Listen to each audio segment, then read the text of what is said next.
I am Tony Altieri. That is Riku Mukherjee. This is the 2021 Players Championship live from TPC Sawgrass. Rick, it is inarguably the fifth biggest tournament of the year. You throw out the big four majors, the Masters, the British Open, all of those. The Players Championship is the biggest tournament of the year outside of those. Pumped for the week, man. How you doing? I'm doing good. It was a pretty brutal week this past tournament. Yeah.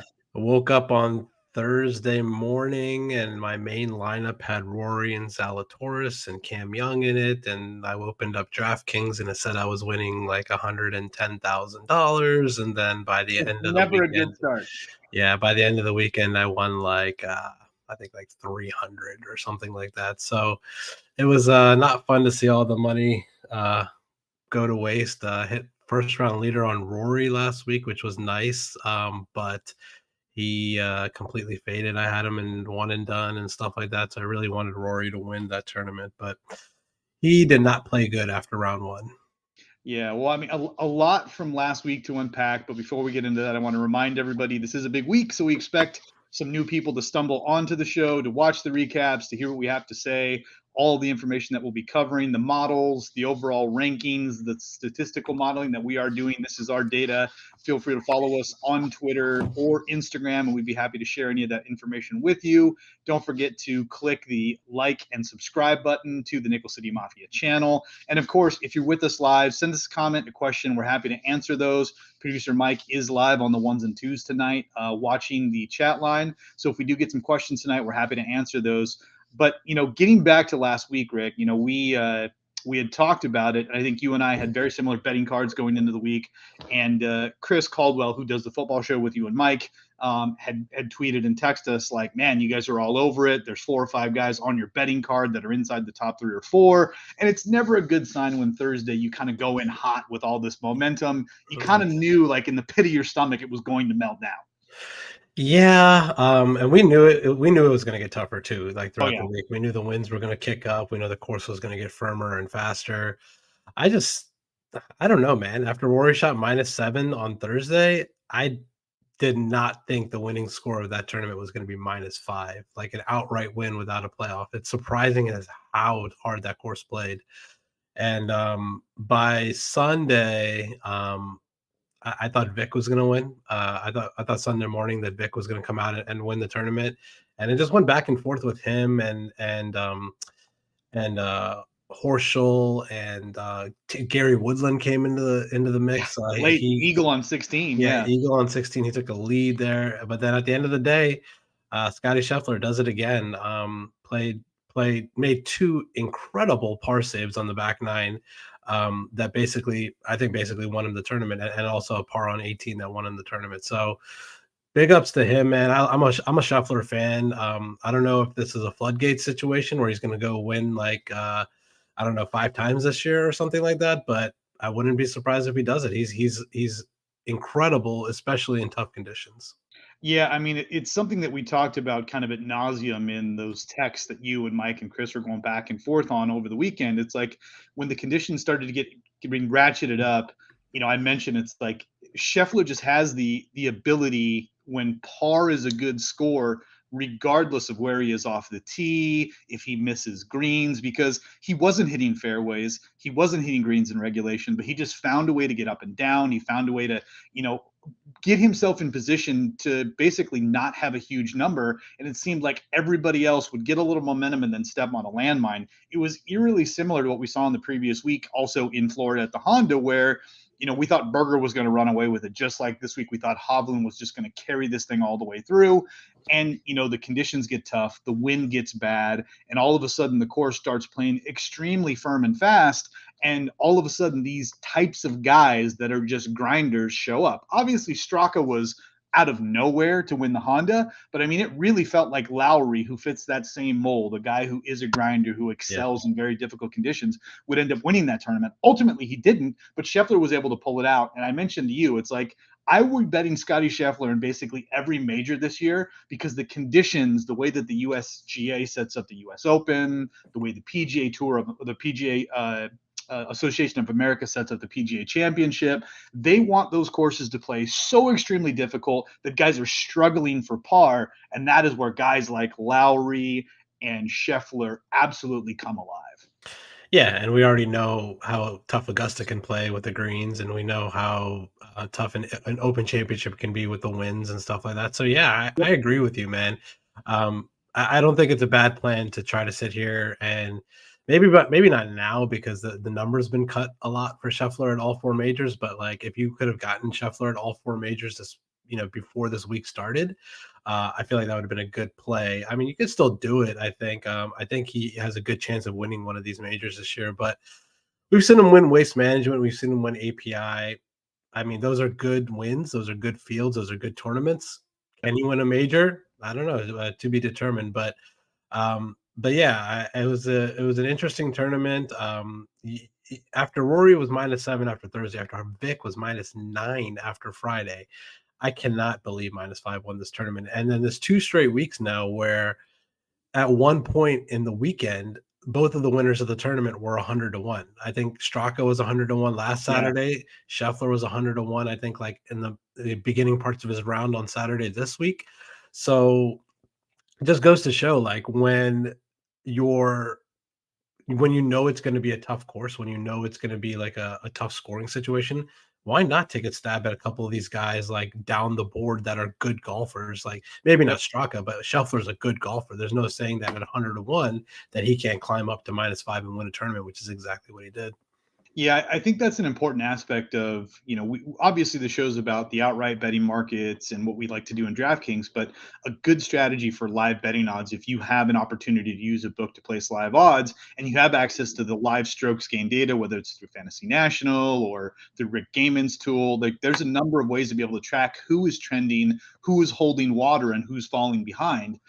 And those tools can be massive, especially in the live betting odds, because the books typically aren't necessarily factoring that in when they're placing odds. They're just looking at what a guy's done and his likelihood, his probability of winning the tournament, and has nothing to do with how the guy's trending, how he's striking the ball, how he's putting. And so you have a significant advantage in the live odds versus other sports where there's so many other factors that can come into play.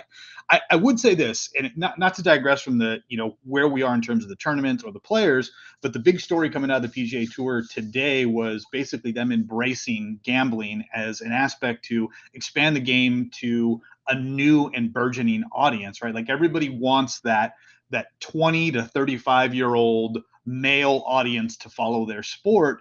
And the PGA Tour came out today and basically said that gambling is a way to raise engagement, to increase viewership, to increase sponsorship, and to increase the profile and the profitability of the game overall. And they're willing to make a significant investment in how the game is covered, the way that they show the golfers and cover every single shot over the next 10 years. They're going to invest millions of dollars to basically give you and I the ability to see every single golfer on every single hole and make bets on every single shot. And for us, guys who've been doing this for years and calling for this and absolutely love the gambling and daily fantasy aspect of sports, this is like the litmus test, right? We get to check the box. It's like finally somebody has embraced this. And I wonder, is this a new phase of sports? Is the PGA Tour finally like on the bleeding edge of the next phase of, I guess, fan interaction and engagement in the game? Yeah, I think so. I mean, in my opinion, the Players is the number one viewing experience of the year, just because we get to see, like, it was amazing last year, just being able to click like every hole and watch like every single player like come through and stuff like that. And it looks like we're going to get that again this year. So that's what we want, man. I mean, this is golf. I mean, I'm not in it to see like the storylines and stuff like that. I'm in it to see like every single golf shot. Like I'm betting and I'm playing DraftKings to see every single golf shot. Like that's what I want to see. I want to see, the guy that's at the bottom of my lineup that's in the 6K range, Sahith Tagala, Zach Johnson, whoever this bum that I'm playing at 6,400, I want to see his golf shots. I don't want to follow it on Shot Tracker, which is like, always like 10 minutes behind and stuff like that. I want to actually see the golf shot in real life, in real time. And I love that we're getting that at the Players Championship. I love that we get it kind of at the Masters with them showing like all the shots and everything like that. But it does sound like from what you're saying that we're trending in the right direction as far as being able to get that at possibly every tournament in the future. So that would be great. I would love that. Golf is my favorite sport to watch. Golf and football are my two favorite sports to watch, and I'm obsessed with golf. Everyone out there knows like how much me and you love watching it. We love playing it. Yeah. And it's a situation where we like you said, we've been asking for this for a long time, and why not? Like, why can't the PGA or like the PGA Tour like invest money into doing this? They have enough money to do it. Just do it. Get it done. Yeah. Well, I mean, their partnerships with not only CBS and NBC, but now ESPN give them a ton of leverage from a coverage perspective. And I think we're going to get to the point here in the not too distant future where me and you are going to have the ability to click a name, Corey Connors on 18 to sink an 8-footer to make the cut. And you're going to be able to see his percentages on POA greens in these kinds of circumstances. And you're going to be able to bet live on those kinds of things. And I think that will increase not only the appeal of golf, what we love so much about it, but I think it will increase engagement and overall the fan experience. And I think it's a great move. The United States is one of the few countries in the world that really hasn't embraced gambling. All over Europe, you can bet on gambling. You have bookies on every corner. It's just a part of sports in other parts of the world. But here in the States, it's always been a bit of a bugaboo. And, the fact that the tour is embracing it, we're starting to see these things open up, more sports books, more states legalizing sports gambling. I think it's an overall better experience for the fan. And I think ultimately it'll grow the game. So I'm excited to see where the PGA Tour takes this and what the next evolution of sports coverage is, and incorporating the statistical aspects and the gambling into it. So stoked for that. But why don't we jump into it, man? We've got, like we talked about, inarguably the best non-major of the year. It is TPC Sawgrass. The course is not overly long. It's a par 72, 7,200 yards, so about tour average for a course that is playing at a par of 72. But there's landmines everywhere. Like we've seen the last 2 weeks, water is in play on a number of holes, most famously on 17, the short par 3. It has grenaded guys opportunities to win tournaments. We saw Paul Casey hit, 3 balls into the water on 17 when he had the lead, on a Sunday 4 or 5 years ago. Webb Simpson dominated this course at 80-1 when he won it a few years ago. And, famously, this was the last tournament that we had right before COVID. I remember vividly COVID ending this tournament in 2020. And so we're back here 2 years later. There's a lot of buzz. It is the best field. We have all the top players. And I think we're going to have a very exciting tournament. For me, in my model this week, I'm taking into incorporate some different stats than I've used the last few weeks when I went back and dug into the numbers and how the course is played. Obviously, like we talk about ad nauseum, ball striking and approach are huge corollaries for success. But fairways gained and bogey avoidance, one of the key things we talked about with Scheffler, the ability to make par a good score out there, to not have the implosion, to not step on the landmine. Bogey avoidance is huge here. And just putting the ball in the fairway off the tee, the ability to hit 3 woods, 5 woods, irons, and give yourself good position into these greens. It will be firm, it will be fast, and it looks like we're also going to get some weather this week. Yeah, looks like it's going to be raining a lot this week. We could have some pauses in the tournament. It could be lift, clean, in place all week out of the fairway. I feel like that gives a little bit of advantage to really good iron players, i.e. Morikawa, JT, like those kind of guys. But this is one of those tournaments that is a complete crapshoot, in my opinion. Like I feel like this course is like so. I'm not gonna say difficult, but it's just such a what's the word that I'm looking for? It's such a unique kind of course that makes anyone live to win here. Like you said, we've seen the likes of Martin Keimer win here, who is a terrible short game guy. We've seen the likes of Siwoo Kim win here at like incredible odds. Like, and then another thing we've never seen is we've never seen a repeat champion at this course, like ever. So it's an interesting situation. It's a chance to get a lot of variability in your lineups. And as we're going to break down this DraftKings prices, you have good golfers all the way down into the 6Ks just because of how deep this field is.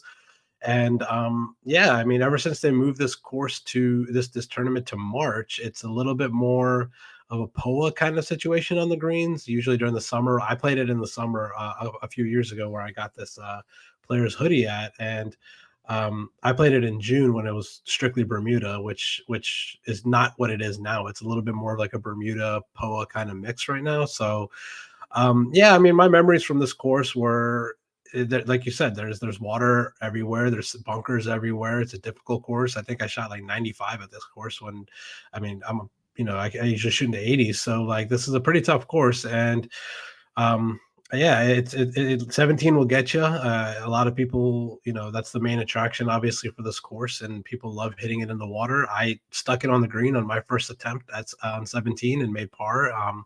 But yeah, it's a very unique layout. It is a par 72 with 4 par 5s, so there is scoring opportunities. But we've seen like these top guys can easily miss the cut here, so it gives you a chance to fade the chalk like we've been seeing the last few weeks. So yeah, I'm ready to get into it. I'm excited about this tournament. Let's jump right into it. Both feet in here. Top of the board, there are 5 names. 5 of these players are ranked, I don't know, inside the top 10 in the world. Arguably the best player in the world. World number 1 Jon Rahm leads it off at 11-1. We've got Rory. We've got Morikawa for the first time in a while. JT off of a break, and Hovland obviously off of the disappointment last week. It is stacked at the top. 4 of the 5 guys in here rank inside the top 10 in my model as well, too. I guess the big question is, much like we asked last week, to Jon Rahm or not to Jon Rahm this week? It's the first time that we've really got him from a betting odd perspective above 12-1. I mean, you can find him at 16, at some places 18-1, the best odds that he's been offered at. And a lot of people, I think, have got Jon Rahm fatigued. They thought by now he'd have a win or two and he'd be cruising along, and that he would just be the Jon Rahm that we saw towards the end of last year, but he hasn't really kicked it into high gear yet. He didn't win Torrey like everybody thought. And he's really only contended to win in 1 tournament this year, which was, I think, in Hawaii when Cam Smith walked him down. But who do you like at the top of the board here? Who are the fades? Who are the plays? It's a Monday night, so ownership is a little bit early to try and tell. But, obviously we've been following content, and I'm curious, Rick, if you have any leans off the cuff. Yeah, so I'm gonna continue to fade Jon Rahm, which I've been doing for the last few weeks. I feel like something's wrong, like something's off with this game. I don't know if it's something off the field, it's off the course, or anything like that, but his short game has just been god awful the last like month. He can't chip or putt worth anything. If he just was a little bit of a normal putter, he would be winning tournaments. He would have won Torrey. He would have won the American Express. He would have won, Genesis probably. So like it's a situation where I don't know how I feel about Jon Rahm on Bermuda greens or these type of conditions. So I'm going to continue to fade him in this scenario. The other thing is that last week was such a grind at the Arnold Palmer. All 3 of these guys, him, Rory, and Vic, all made the cut. So I feel like I'm not too sure how they're going to come off of a grueling 4 rounds at Bay Hill into this week. So I am leaning more towards JT and Morikawa this week. Also, because of the fact that we're going to get weather and possibly ball in hand, lift clean in place in the fairways and stuff like that. So if it's a chance for Colin Morikawa to get his hands on the ball, and JT to get his hands on the ball in the fairway, and they get a chance to clean it, put it down in a good spot for them to hit an iron, I really like that situation for them. I know we talked about earlier how there's never been a repeat champion, and JT's the defending champion, but I think that this is a good spot to go to him. We know that he's not the greatest putter in the world, but we saw it last year, man. He got hot for like 1.5 rounds with this putter, and that basically won him the tournament. He closed the door out on the tournament in the Saturday through like the first half of Sunday. So I definitely like JT, and I'm just going to go to Morikawa here just because of how elite of an iron player he is. So those are my 2 plays up here. Yeah, I mean, it's hard to argue with that. When we talk about this course, and like we mentioned off the jump, ball striking and approach game is so crucial and is such a high corollary for success, not only winning, but finishing top 5 and top 10. And you've got the two best iron players in the world in JT and Morikawa. I think both guys are going to be uberly popular here.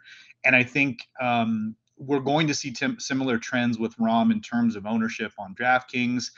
I am really debating on whether or not I'm going to bet him for the first time this year, just because the number is so juicy. But you brought it up. Like, his short game has been god awful basically since the Amex. He's lost strokes gained around the green in 6 straight tournaments. 3 tournaments in a row, he's lost more than 2.3 strokes putting.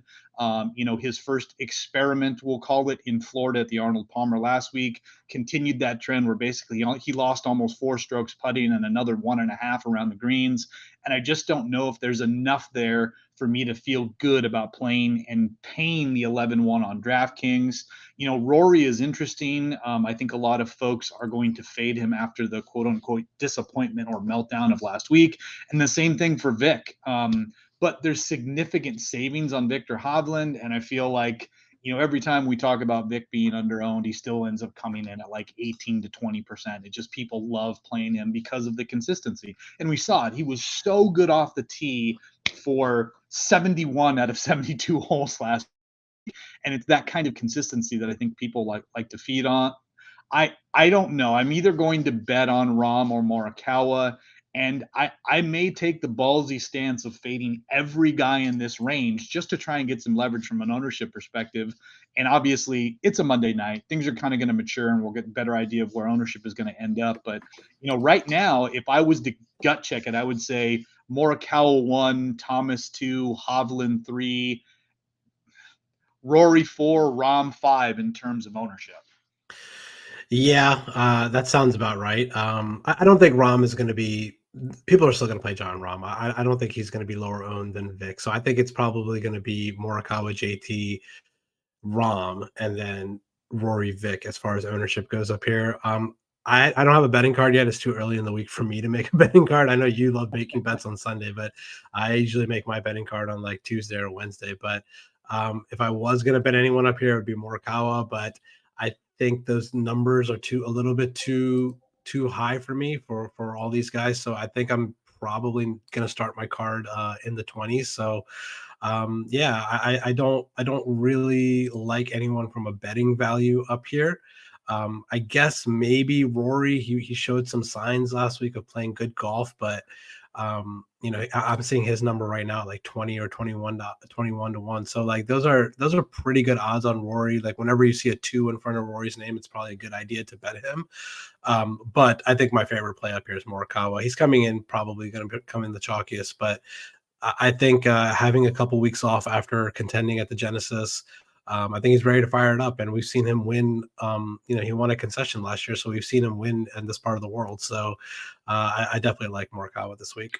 Yeah, I can't argue with it. I love Morikawa. I made so much money betting Colin Morikawa basically every single tournament last year that it's really hard to quit him. He just wins at such a high rate. And like you said, it just takes for him to putt at basically tournament average, Yeah. and he wins golf tournaments. So I think it's going to be really, really hard to stay away from him. And like I said, I'm really torn on whether or not it's going to be Rahm or Morikawa from a betting perspective at the top of the board.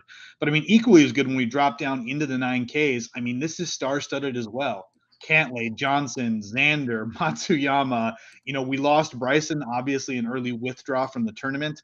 And you had speculated, I don't know whether it was on air or off air, a couple weeks ago, that maybe it's not an injury. Maybe because of all the Saudi talk and everything that's been going on, the tour is quietly maybe put it on suspension. And they don't necessarily have to make those announcements the same way players don't have to announce, why they're withdrawing or their injuries. The tour doesn't have to tell you whether a guy's suspended. So, I'm starting to think that maybe your theory, where there's smoke, there's fire, that maybe Bryson is suspended, because in his social media post, he was saying, I will be back for the players. Yeah. I mean, unless it's a nagging injury, it's tough to say with Bryson. You would think that as hard as he swings the golf club, that he could even like in practice, like I'm sure he's hitting golf balls or whatever he's in practice, like it's probably pretty easy for him to like re-aggravate something. It sounds like he has a hip and a wrist issue. I know wrist issues are pretty, they last a long time. We've seen Brooks miss multiple weeks with a Daniel wrist Berger injury. for almost 2 years with arrest. Yeah, Berger and JT we've seen with wrist injuries. So who knows? Maybe it's just something lingering. Who knows? Maybe he is suspended. I don't know. I would have probably been on Bryson if he played this week, just because his ownership would have been down. We probably would have got a really good betting number for him this week, but he's not here, so we gotta trust the model in this situation for those guys that are new to this program. Tony runs a model every week, and it seems like every week the guys that he has at the top of the model are winning tournaments. And he had Sepp Straka a couple weeks ago, who was 8th in his model. Scotty Scheffler was number 2 in his model last week. So looking at his model this week, in the 9K range, overall number 4 in the model, Hideki Matsuyama. He is my favorite play, not only in this range, probably in the whole slate. If you guys remember, like we talked about it earlier in the show, the year that this tournament got stopped after Thursday, Hideki went out and fired a -9 on Thursday. And then the tournament got stopped because of COVID on Friday. So who knows what would have happened the rest of the week, but he definitely, there's no doubt in my mind Hideki would have been in contention on Sunday in that tournament if COVID didn't happen, and he possibly could have won it. So I like Hideki from a betting perspective, from a DraftKings perspective. I'm not really sure where his ownership is going to lie this week, but if he's chalky, I'm definitely going to eat the chalk with him. It looks like his betting number right now is like 28-1. So I definitely like Hideki in this range. And one other thing that I'm going to say here, I'm not going to play DJ in DraftKings, but I'm seeing like 35 to 40-1 odds on Dustin Johnson, who is still a top 10 player in the world. That's ridiculous. And in my opinion, that's an insane number. Like, we're getting somebody who won the Masters a year and a half ago or whatever. Like, he's good enough to win the Players. This is one tournament that he does not have on his resume. He's never won the Players. So I don't really know what's wrong with him. He hasn't been playing much. Last time we saw him out, he missed the cut. He did not play well. So I don't think I can go there from a safety aspect as far as drafting goes. But as far as a bet at 40-1 for DJ, that's got us written all over it. Yeah, 100%. Yeah, his odds are so out of kilter for the long-term form, the type of player that he is, for a guy that has made 5 straight cuts here with 3 top 20s and a top 5. It's amazing to me to see that number. I can't remember the last time Dustin Johnson was above 20-1. So to get him at 35 and 40 in some spots is crazy. Like you mentioned, he's definitely not playing the best golf, but any one of these elite guys, whether it's him or Brooks or you name it, like, they can turn on a dime and contend to win. And you just got to hope that at those kinds of numbers, you're just getting such a juicy take on him that he just can show up and have that week. He and Jordan Spieth in the 9Ks are the two guys statistically that rate out the worst in terms of, their form coming in and all of the statistical aspects that we're looking at, whether it's bogey avoidance, par 4 scoring, ball striking. They're all towards the back half of the field. But I think if you're playing the ownership game and you're going to start with like Colin Morikawa or Victor Hovland or Justin Thomas, one of the more chalkier guys at the top of the board, that grabbing a guy like Dustin Johnson or, God forbid, Jordan Spieth to kind of mix up ownership, you can get a lot of leverage on the field. I think Cam Smith's going to be super chalky this week, like he is every week when he's in the 9Ks. He's been playing very, very good. He's got a ton of steam. A lot of people are talking about him, and I think he's going to carry over. And the two guys for me that kind of get lost, you mentioned Matsuyama, but I feel like Xander and, again, Scotty Scheffler are forgotten men in this range. I think people are going to play Patrick Cantlay. There's a certain level of consistency that just goes with him. I know he's missed 2 cuts in a row here, but people will just say he is a much better player than the majority of the guys on tour, and so I'm just going to bet on the top end. But, Xander and Scheffler, you could start lineups Xander Scheffler and be very well positioned with 2 guys that are coming into this tournament in absolutely phenomenal form. Yeah. You were saying how you can't remember the last time you saw DJ at 35 or 41. I can't remember the last time I saw Xander at 29-1 or Yeah. 28-1, whatever he Yep. is right now. That's a pretty ridiculous number. We've been betting Xander at like 18, 17, 16-1, and he's been in the 10Ks like consistently over the last year, even though he never wins. The guy literally never wins. He hasn't won on tour since I want to say the Tournament of Champions like 3 years ago, Yeah. maybe something like that. I mean, we know he won the Olympics last year in a really shitty field, but I mean, Xander's a good play here, and Scheffler's a good play here. The guys in good form. Um, I gotta say, last year, I was all in on Patrick Cantlay. I had him in like every DraftKings lineup, my main lineup. I bet him. He was my one and done. I was all in on him last year, and he goes out and plays some of the worst golf I've ever seen this guy play. I think he shot like +4, +5 the 2 rounds that he played on Thursday and Friday, which has Yeah. left a really sour taste in my mouth. So I'm going to completely fade Cantlay just because I know it's very dangerous to fade Cantlay, especially how good he's played in the last year. But if he beats me this week, I'm just going to take it on the chin because I just have such a sour taste in my mouth from last year that I don't think I can go back to him at this course. Just seeing as how badly he played last year. So my guys here are going to be Hideki. I like Cam Smith a little bit, but I think Hideki and Xander are my two favorite plays in this range. Yeah, I mean, if you're following to your point the model and you're going to start your lineups with a 10K guy and a 9K guy, the model says Justin Thomas, Hideki Matsuyama. There Play you those go. two guys, start your lineups there, and just start counting cash. And the one thing that we have seen is, I mean, chalk has been coming through. I mean, every chalky player last week made the cut, and obviously the cut moving to +3 brought a bunch of other guys into play.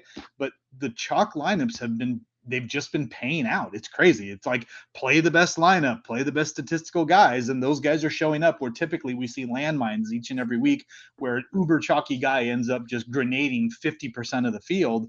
And those things can happen at a course like TPC Sawgrass, but for whatever reason, chalk has been performing as of late. Man, last week was ridiculous. I think it was the highest 6 of 6 percentage ever in the history of DraftKings. I think it was like close to like 50%, which is absolutely ridiculous. I've seen 6 of 6 percentages in full field events be like 2% before, but 50% of 6 of 6 tells you that every single chalky guy got through. Of course, my main lineup was a 5 of 6 because goddamn Garrett Higo can't play golf. He played 2 of the worst rounds I've ever seen. But yeah, anyways, but yeah, 6 of 6 last week was crazy. If you didn't have a 6 of 6 last week, you were not cashing, which basically tanked my lineups because of Higo in my main lineup. But yeah, the chalk has been hitting. There's times like we say when it comes to roster construction, there's good chalk, there's bad chalk. And then there's chalk that you just got to use your gut and be like, hey, you know what? Even though this guy's going to be chalky, you're going to eat it. You're gonna stick him in all your lineups and be like, all right, no matter what, I'm going to stick to my guns with this guy. He's going to come through for me. And I think, for me this week, I think as far as that chalky guy goes, or who I think is going to be the best chalk play that you can use in your lineups is going to be Morikawa at the top. So I think that's a good chalk to eat, especially when we go down lower. And we'll get to we'll talk about Paul Casey later, but there's chalk later down the board that you can fade because of the quality of golfers that you have surrounding those guys. So Yeah. just keep in mind, if you're going to be chalky at the top with Morikawa, if you're going to be chalky with Rom or JT or whoever, you have opportunities down the board to get different with your lineup because there's going to be a lot of chalky guys down the at the bottom of the board. We're going to talk about Casey. He might be like the highest owned player I've ever seen at his price. But yeah, this just pay attention to your roster construction. It's a week where people can bomb out hitting the water. We've seen people hit the water and miss cuts here easily. We've seen Patrick Cantlay. It was amazing, like going into this tournament last year and completely shit the bed. So just pay attention to it. If you're going to be chalky up top, try to be a little different at the bottom, especially if you're playing in the Millie Maker, which is 150,000 entrants this week. So it's like It's a $25 Millie Maker this week, right? $25 Millie Maker, and then there's a 2,222 Millie Maker, which is like 1,200 people. I might take a stab in that one. We'll see. Man, last week I played in this qualifier. It was $120 qualifier with like 15 or 16 people to win a ticket in that. And I was crushing after day one. I was up like 65 points after day one. And then I didn't get a 6 of 6, which ended up costing me the event. So I would have been nice if I wanted. But yeah, I might just pay my way into the big Millie Maker. We'll see. But yeah, that's my take on roster construction and who to be, the best way to construct your chalky and non-chalky guys. Yeah. Well, I mean, speaking of chalky, dropping down into the 8Ks, I mean, if you want to be different and you want to get ownership, but you don't necessarily want to expose yourself by having some guys like Dustin Johnson or guys who have very, very low miscut equity, just build an 8K lineup. I mean, you look at the guys in this area, they're names that we've been talking about week in and week out. And I think just like Rom, there's some guys that are going to have fatigue. People are just going to be tired of them playing and not winning. And it's headlined by probably candidate number one there, which is Will Zalatoris, number 5 in the model. He finished top 25 here last year. His form has been okay, but really the ball striking has been phenomenal. It's been all putting. But you've got Berger, who should have won at Honda. You've got Usti, who made a run there. You've got Brooks Koepka, who showed very, very well at the Waste Management a few weeks ago. Tony Finau, who has looked absolutely lost. Him and Dustin Johnson, I just have been on another planet versus where they were the last few years. Neiman, a former winner. Sungjae, a guy who, again, you're talking about Bermuda and Florida, Sungjae M. Adam Scott, who rates out maybe as the best golfer in the field for this course. Billy Horschel, who had an opportunity to win or push it to a playoff last week. And of course, Shane Lowry, again, at the Honda in Florida, in contention, needed a putt to put into overtime. But, I mean, Rick, you could take 4 guys in the 8Ks and you would be different than 80% of the field out there. You want to talk about ownership leverage, Lowry, Horschel, Adam Scott, Will Zalatoris, or Daniel Berger. There's 4 guys right there, and you will be so different, so contrarian from everybody else playing DraftKings this week. Yeah, and what's the best thing about what you just said? Is there a single person in the 8K range that was hoisting a trophy on Sunday that you would be surprised with? For me, the answer is no. Yep. Maybe Tony Finau, because he's just been so bad. He's been so bad. But even if Tony Finau won this week, we know his pedigree is good enough to win the Players' Championship. So yeah, I completely agree, man. If you started your lineups in the 8K range with the likes of like Louis and Brooks and Sungjae, these are guys that can win this tournament. And you're being so different because you're fading all the good players from the 9K and 10K range. So yeah, I'm just gonna kick it off the top here. I mean, Wilsey is Justin Thomas light. He plays like Justin Thomas. He put a ball in hand for him. Our tee to green game, he's going to be incredible. We just need to see him get a hot putter for once, like JT did last year. So I really like Wilsey this week. I always like Wilsey. He's going to win a tournament at some point. And the week that he's on, week that he wins a tournament, I'm going to be on him because I bet him and I play him every single week in DraftKings. So definitely like Wilsey here at the top. My second favorite play in this range, I probably is going to say, I'm going to say Adam Scott because of his course history. Guy's been playing pretty good golf recently. I don't really know who else who is your name me your top 3 plays in this range, and I'll think about my top 3 for a second. Yeah, I mean, again, there's a bit of FOMO for me with on Wilsey, just like you, is that the week that I hop off, I'm so scared that that's the week he's actually going to show up and win. But in terms of guys that I like, I love Adam Scott. A lot of people, Feinberg's talked about it over and over again on the Mayow show. He truly believes Adam Scott is going to win the Masters. I think there's an opportunity to jump on him early because he sets up so well at TPC Sawgrass. He's got immaculate course history. He's number 2 in the model. I think this may be the week where Adam Scott wins. Again, another potentially, I don't want to say buy low, but a bounce back opportunity to get a guy like Sungjae M. So I would say probably M and Scott are probably my 2 favorites. And then the third one, oddly enough, I think would end up being either Horschel or Lowry. I mean, most of my bets, you've seen my card and we'll get into it at the end, but I have a number of bets from this area and I'll probably end up adding at least one more because the odds are so good. The thing that throws me about Adam Scott a little bit is it's been putting for him. Historically, Adam Scott has been the prototypical ball striker, a guy who just eats up off the tee, is a beast on approach. But I mean, this guy has been gaining 6, 7 strokes around putting the last few tournaments. In his last 3 tournaments, he's gained nearly 15 strokes putting, which is absurd for the long term for him. But what we've seen is when the course, like we talked about with Scotty Scheffler, gets difficult and the conditions start to become very, very tough for guys to score, all of a sudden Adam Scott's putter turns into a magic wand and the guy can hit it from anywhere on the green. So I don't know if that's sustainable for a guy who typically has been not a very good putter over the course of his career. But right now, what he's doing is unbelievable. We've never seen it in his career. And if he continues to ball strike the way that he has, and that putting continues on the trend, he's going to win. And this, I think, is going to be the week potentially with so many people circling him for the Masters.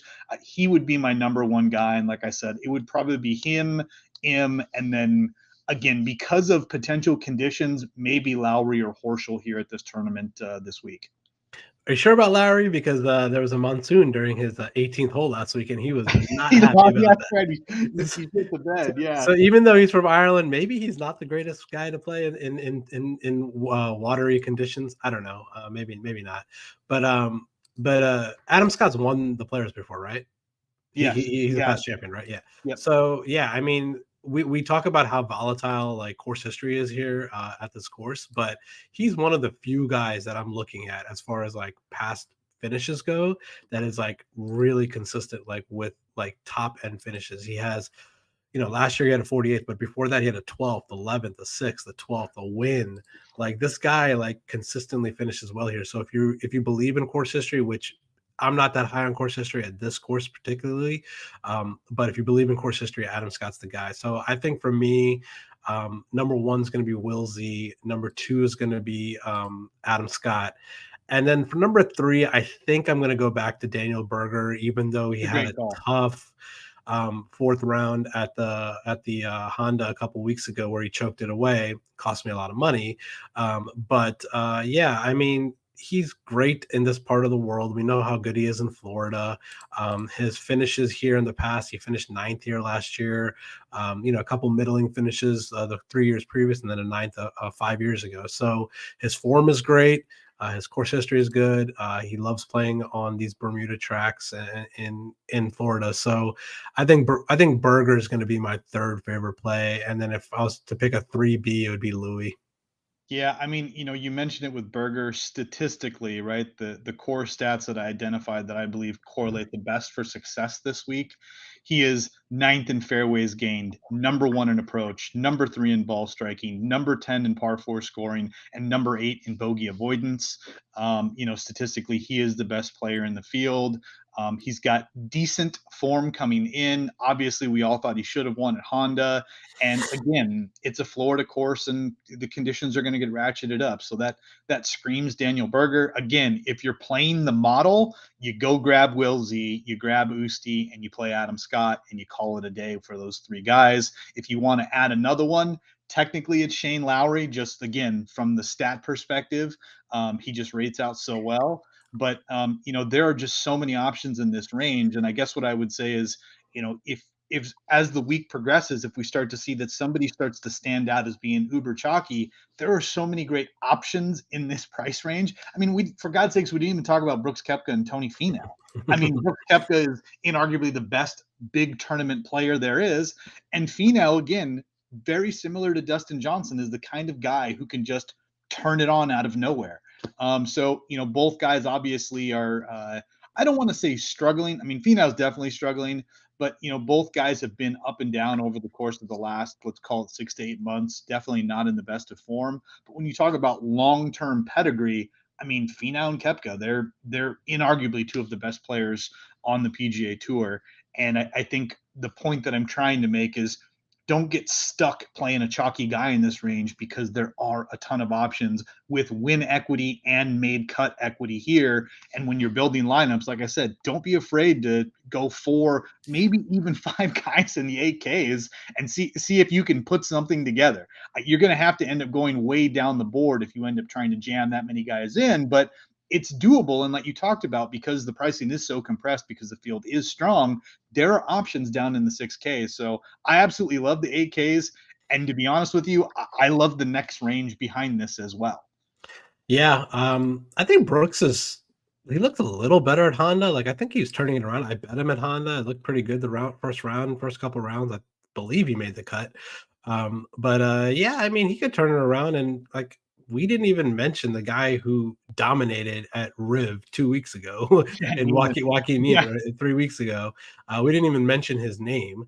The guy played so well, tee to green, made so many putts. Short game was immaculate. So even Neiman is a guy you could plug in your lineup and be different. I don't think anyone's going to really go to him this week. I think he's going to be super, especially with the names around him, the major championships around him. Like I don't think like anyone's going to gravitate towards Joaquin Neiman. So if you're looking to get a little bit different, I think Neiman's a good fade the chalk kind of guy this week. Yep, absolutely.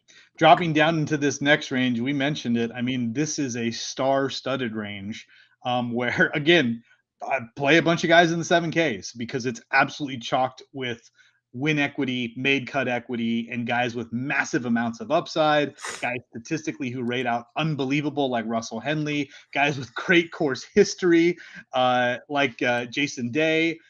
There are a smattering of different opportunities and guys with different skill sets here, but it's a massive 7K area.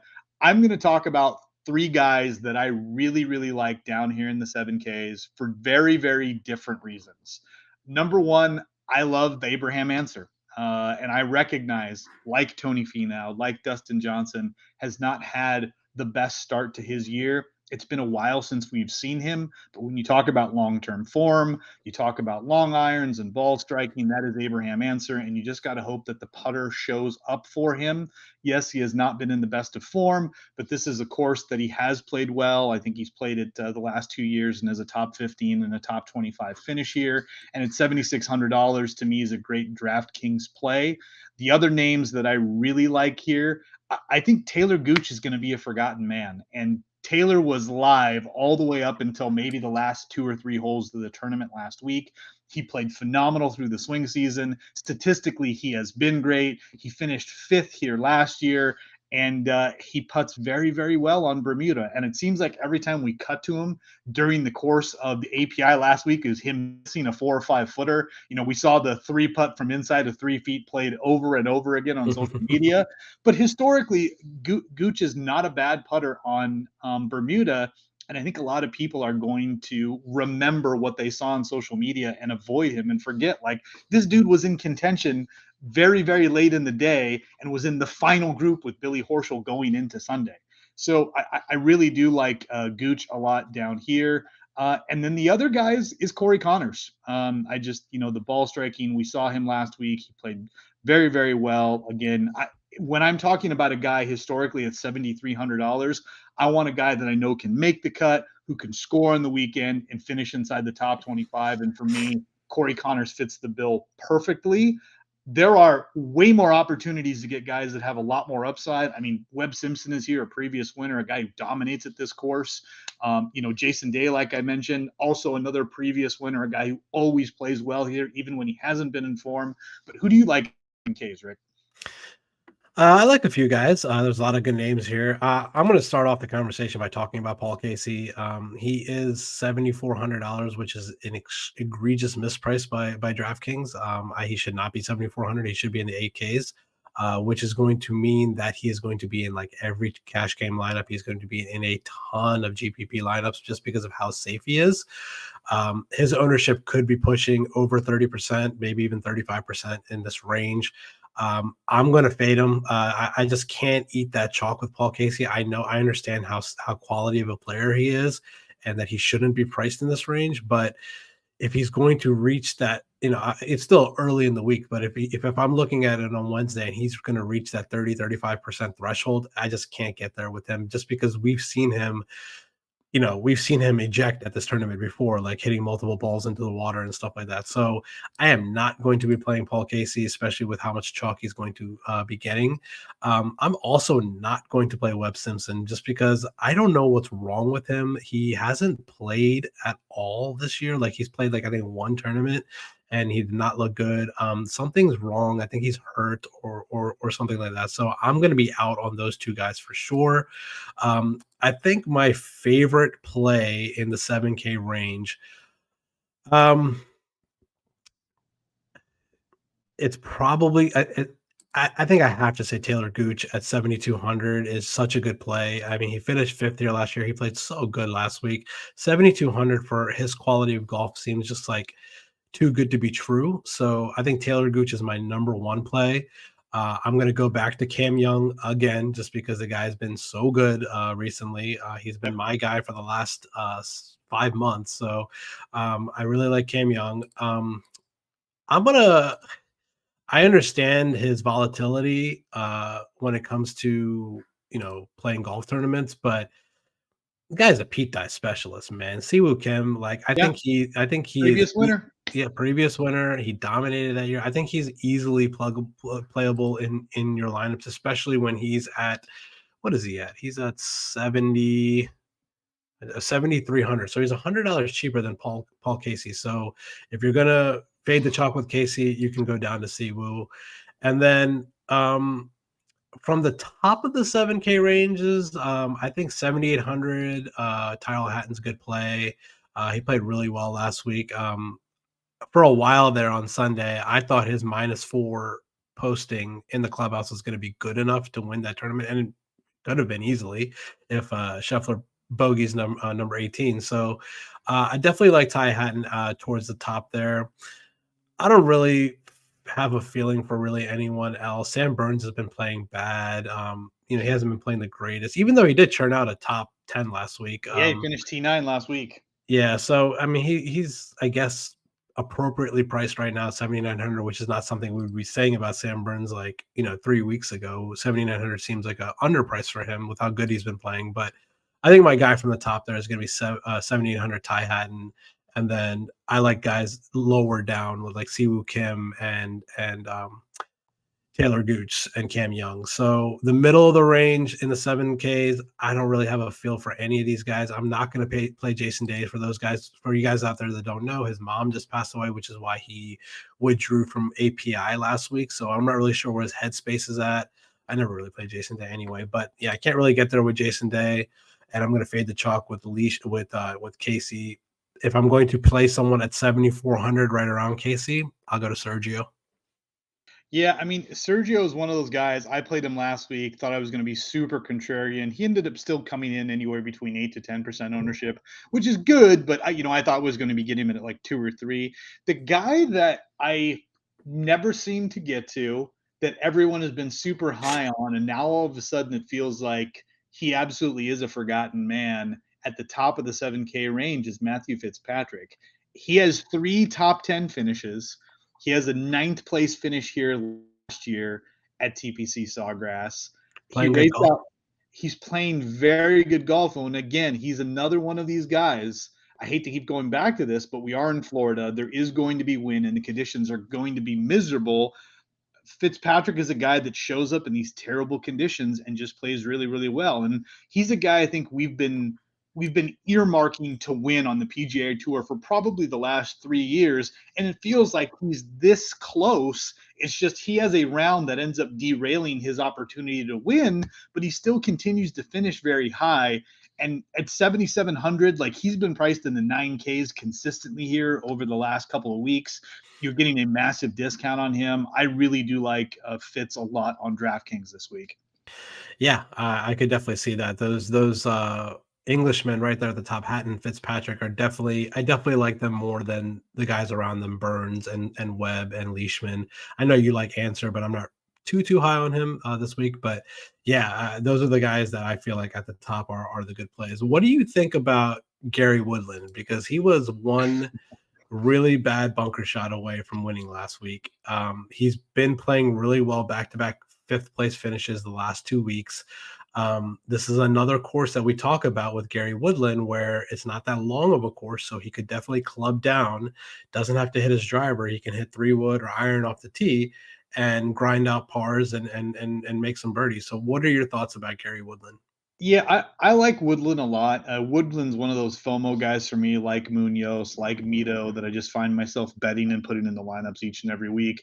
One of my biggest wins was when Gary won the U.S. Open at Pebble a few years ago, and he's been playing, to your point, phenomenally. The injuries that he's kind of struggled with, he seems to be over those. He's in very, very good shape. It's been well documented how he's really kind of changed his routine and the way that he takes care of himself, and the results have been inarguable. He's been playing very consistent golf. So I love Woodland. I will probably have him in quite a few lineups on DraftKings this week. The other two guys that I like lower down the board, Tom Hoge and Chris Kirk. What have they been doing wrong that all of a sudden we want to jump off of them? They just continue to show up, play Yeah. well, and make cuts.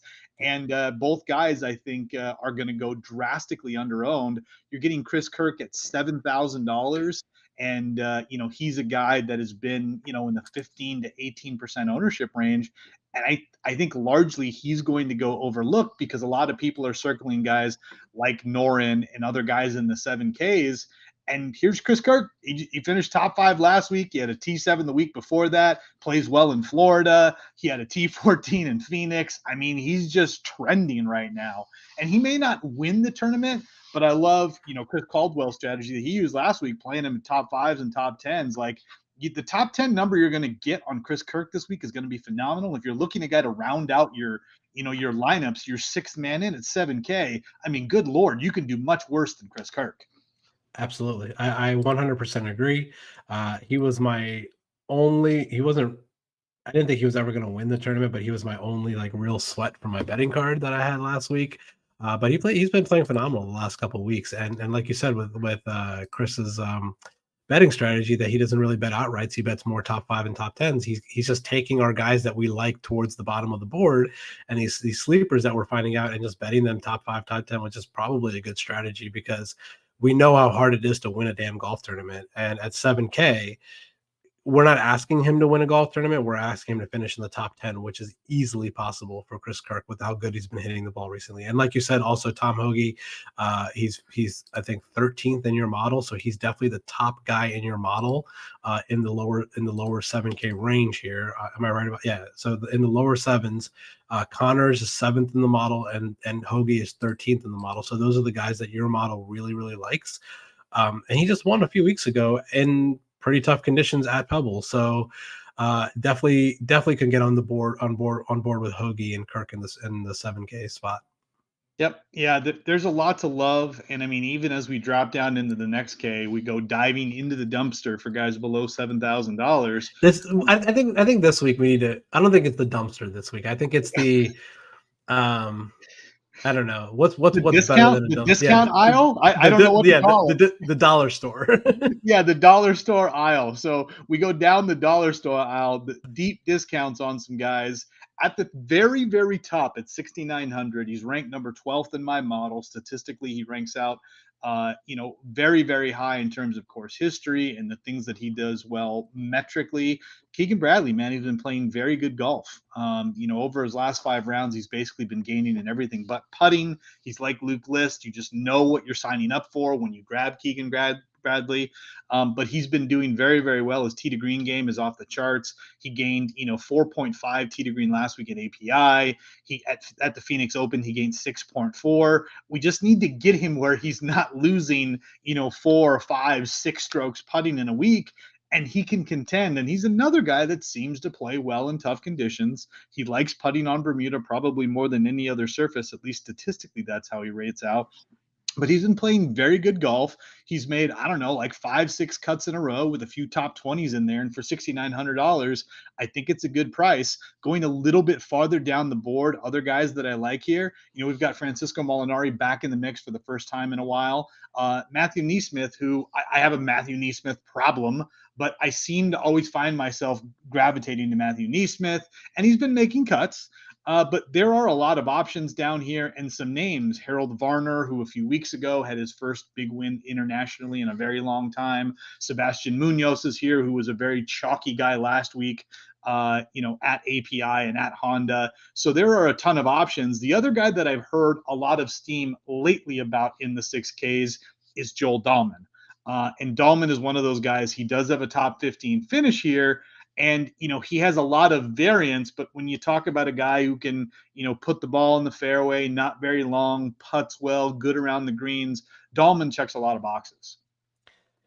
Yeah, and he plays good at like these type of like Bermuda kind of coastal whatever tracks. Yeah, I agree with a lot of what you said. Um I know you loathe him, but I'm going to eat the punishment and take Brian Harmon again this week. Um Oh, Brian. I know you can't stand him, Dude, I can't stand Brian Harmon. but he is so good at this golf course. Like, I can't ignore the fact that he has a third place finish and an eighth place finish the last 2 years. He might not be in the best form right now, but this could be a good spot for him to get back at it. Um, I don't need to tell you guys how much I love Mito, and Mito at 6,700 is good enough for me to play him in a lot of lineups. So I'm gonna definitely go to Mito. And then I could get behind a little Vegas. I don't know. I'm not really sure what his form has been. What has Jonathan Vegas been doing recently? Johnny V has He's been playing all right. A he's been 42nd, a making cuts. Yeah. 55th, an eighth. Yeah. Yeah, I think most famously remember him, him and what's that drunk English guy's name? He's a drunk. What's his I name? hear drunk and I think Chris Kirk. I know that's No. terrible. He's an Englishman and he loves drinking. Eddie Pepperell. Remember Eddie Oh, Pepperell? yeah. Pepperell. God, I think it was a couple of years ago when Pepperell made this like 70-foot bomb, and then like the next group up, Vegas made this like 80-foot bomb on 17 from like across the green. So I remember that putt. He finished third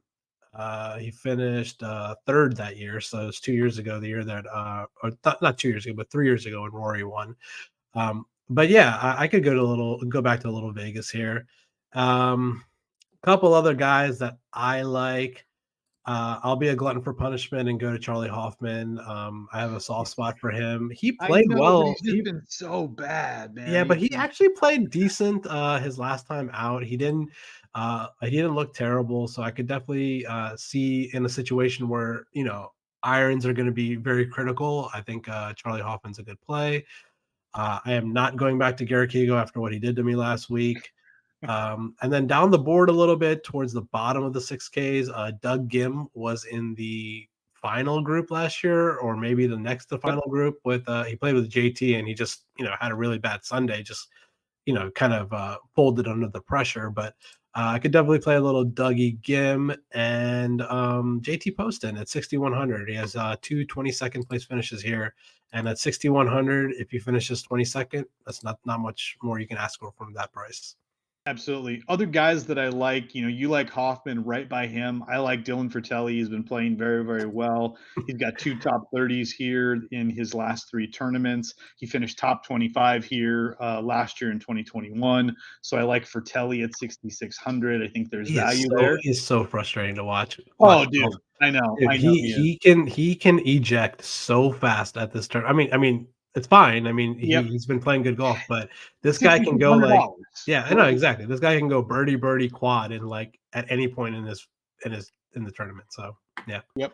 The other guy that I'm going to go back to, and it's a guy that I've basically shit on for the last like 3 weeks because everybody's just been in love with him, and now everybody's finally off of him, and he's priced at a price that I think is fair, is Aaron Wise. Aaron Wise statistically, bogey avoidance, approach, ball striking, par four scoring, opportunities gained, he rates out very, very high. He's coming off one of his best finishes of the year where he finished inside the top 20 at the Arnold Palmer. I think the course is going to play very similar this week in terms of overall conditions. And Aaron Wise at 6,600 instead of 8,400 like we were seeing 3 weeks ago, to me is finally appropriate priced. And I think I can jump on the Aaron Wise train because now everybody else has jumped off. Okay, I can buy that. I bet Aaron Wise at Honda. He missed the cut, and I can see going back to him, especially at a good price here. Last week in my main lineup, my last guy in was Bo Hostler. He played great on Thursday. Yep. And then he held his own. Like he ended up finishing, I think +2 or +3, like at the end of the tournament, but he actually played pretty well. And looking at his, finishes recently, he has a 20th and a 16th, and then a third place at Pebble Beach, where we just talked about Tom Hoagie winning a few weeks ago. I'm gonna fire up some Bo Hostler at 6,500. I think I'm gonna go back to him this week. I think his form is coming around. I think he's playing pretty good golf right now.